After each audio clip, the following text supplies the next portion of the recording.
Hello guys, എല്ലാവർക്കും സുഖമാണെന്ന് വിശ്വസിക്കുന്നു. ഭാഷ, ലാംഗ്വേജ്, അത് നമ്മുടെ ജീവിതത്തിലെ പ്രധാനപ്പെട്ട ഒരു ഘടകം തന്നെയാണ്. കൂടുതൽ ഭാഷ അറിയുക എന്നുള്ളത് നമ്മുടെ ലോകത്ത് എവിടെ വേണമെങ്കിലും ഈസി ആയിട്ട് ചുറ്റിക്കറങ്ങി വരാം, അല്ലേ? പക്ഷേ ചില ആൾക്കാർക്ക് അവരുടെ മാതൃഭാഷ മാത്രമേ അറിയുള്ളൂ. ഉദാഹരണത്തിന്, ഒരു മലയാളിക്ക് മലയാളം മാത്രം അറിയുകയാണെങ്കിൽ അവർ ഉത്തരേന്ത്യയിൽ പോയിട്ട്, ഹിന്ദി അറിയാവുന്ന നാട്ടിൽ പോയിട്ട് ആൾക്കാരുമായിട്ട് ഇടപഴകാനും സംസാരിക്കാനും കുറച്ച് ബുദ്ധിമുട്ടാണ്, അല്ലേ? ഉദാഹരണത്തിന്, ഒരു ഹോട്ടലിൽ പോയിട്ട് ഭക്ഷണത്തിന് ഓർഡർ ചെയ്യാനോ അതല്ലെങ്കിൽ വഴി ചോദിച്ച് മനസ്സിലാക്കാനോ കുറച്ചോ ബുദ്ധിമുട്ടാണ്. പക്ഷെ ഇപ്പോഴത്തെ കാലത്ത് സ്മാർട്ട് ഫോൺ കയ്യിലുണ്ടെങ്കിൽ അതിന് ഒരു ബുദ്ധിമുട്ടുമില്ല. ഗൂഗിൾ ട്രാൻസ്ലേറ്റ് എന്നൊരു ഫീച്ചറിൽ പുതിയതായിട്ടുള്ള ഒരു ഫീച്ചർ വന്നിട്ടുണ്ട്. അതിനെക്കുറിച്ചാണ് ഞാൻ ഇന്നത്തെ വീഡിയോ ചെയ്യുന്നത്. അതിനായിട്ട് നമ്മൾ ചെയ്യേണ്ടത്, നമ്മളെ മൊബൈൽ ഫോണിൽ പ്ലേ സ്റ്റോറിൽ പോയിട്ട് ഗൂഗിൾ ട്രാൻസ്ലേറ്റ് എന്ന് സെർച്ച് ചെയ്യുക.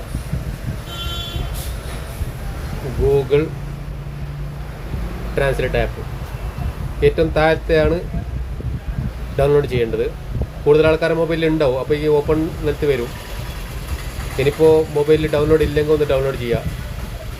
എന്നിട്ട് ആ ആപ്പ് ഓപ്പൺ ചെയ്യുക. ഓപ്പൺ ചെയ്യുമ്പോൾ ഇങ്ങനത്തെ ഒരു ഇൻ്റർഫേസാണ് വരുന്നത്. അതിൽ ഞാൻ ആദ്യം തന്നെ സെറ്റ് ചെയ്ത് വെച്ചുകൊണ്ടാണ് ഈ അടുത്ത ഭാഗത്തായിട്ട് മലയാളം വന്നിരിക്കുന്നത്.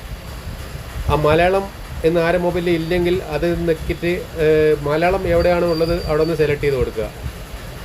രണ്ടാമത്തെ വലത്തെ ഭാഗത്തായിട്ട് ഞാൻ ആൾറെഡി ഹിന്ദി സെലക്ട് ചെയ്ത് വെച്ചിരിക്കുകയാണ്. എതിർ ഭാഗത്ത് ആരോടാണ് നമ്മൾ സംസാരിക്കേണ്ടത്, അവരുടെ ഭാഷ ഏതാണ്, ആ ഭാഷ ഇതിൽ നിന്ന് സെലക്ട് ചെയ്യുക. എന്നിട്ട് ഇവിടെ താഴെ ഇടത്ത ഭാഗത്തായിട്ട് കൺവെർസേഷൻ എന്നൊരു ഓപ്ഷൻ കാണാം. അത് പ്രസ് ചെയ്യുക. എന്നിട്ട് സ്റ്റാർട്ട് കൊടുക്കുക. ഹലോ, നമസ്കാരം. താങ്കൾ എവിടെ നിന്നാണ് വരിക? हेलो नमस्कार, आप कहाँ से आ रहे हैं? मैं बॉम्बे से आ रहा हूँ. ഞാൻ ബോംബെയിൽ നിന്ന് വരുന്നു. ഇവിടെ എന്താവശ്യത്തിനാണ് വന്നത്? यहाँ किस काम से आए हैं? मुझे यहाँ पर कुछ काम था इसलिए आया हूँ. എനിക്കിവിടെ കുറച്ച് ജോലി ഉണ്ടായിരുന്നു, അതുകൊണ്ടാണ് വന്നത്. അപ്പോൾ എല്ലാവർക്കും വീഡിയോ ഇഷ്ടമായെന്ന് കരുതുന്നു. ഇഷ്ടപ്പെട്ടിട്ടുണ്ടെങ്കിൽ ലൈക്ക് ചെയ്യുക, ഷെയർ ചെയ്യുക, കമൻറ്റ് ചെയ്യുക. അടുത്ത വീഡിയോ മാറ്റി വീണ്ടും വരുന്നതാണ്. അതുവരെക്കും ഗുഡ് ബൈ.